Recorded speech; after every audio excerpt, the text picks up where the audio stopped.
Welcome to Mount Zion in the 12th hour. Who is the bride of the Lamb? Today I'm diving deep into the mystery of who the bride of the Lamb really is. Trust me, this is going to be a wild ride. Have you ever wondered who the bride of the Lamb truly is and why it matters? Let us turn to the book of Revelation chapter 14, and this is going to be part 1. And I looked, and lo, a Lamb stood on Mount Zion, and with him 144,000, having his Father's name written in their foreheads. And I heard a voice from heaven, as the voice of many waters, and as the voice of a great thunder. And I heard the voice of harpers harping with their harps. And they sang as it were a new song before the throne, and before the four beasts and the elders. And no man could learn that song, but the 144,000 which were redeemed from the earth. These are they which were not defiled with women, for they are virgins. These are they which follow the Lamb,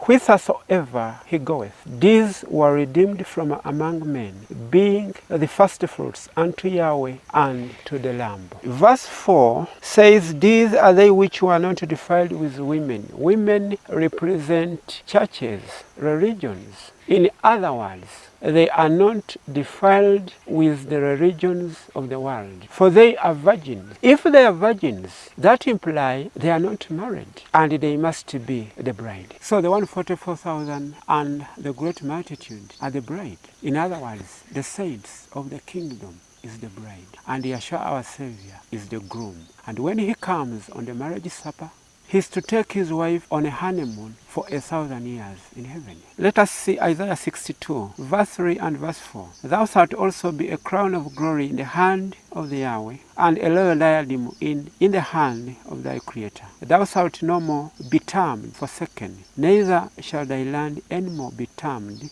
desolate, but thou shalt be called Hephzibah, and thy land Beulah. For the Yahweh delighteth in thee, and thy land shall be married. Marriage signifies an eternal union.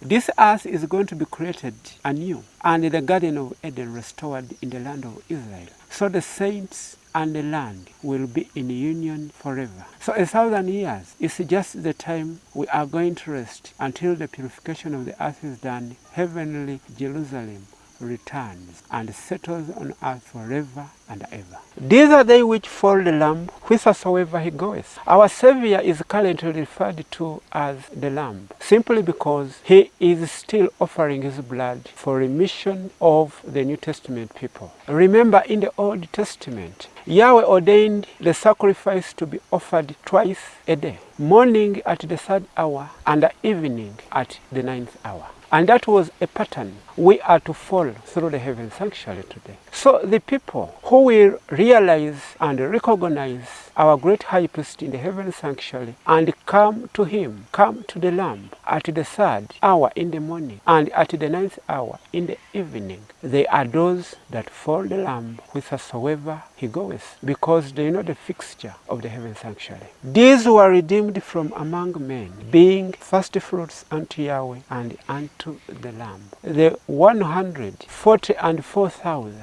they are referred to as firstfruits. In other words, they are the first people in the last days who are going to believe the law of Moses, who are going to turn away from the deception that the law of Moses was nailed to the cross. They are not angels. They are living today among men. They profess a pure doctrine that was handed down to Moses in the mount. So Moses in the mount was given two things, the 10 Commandment law and the plan for our salvation. Verse 3, it says, and they sang as it were a new song. This is not a new song. When we go back to Deuteronomy chapter 31, verse 19 through 30, you will find out that the words of the law, the feast days, were written by Moses as the song of redemption for the children of Israel. What makes the feast days look as if it's a new song? Simple. The blood of our Savior, the blood of the Lamb. Because in the Old Testament, the worshippers who came to keep Yahweh's feasts, they offered the blood of the animal sacrifices.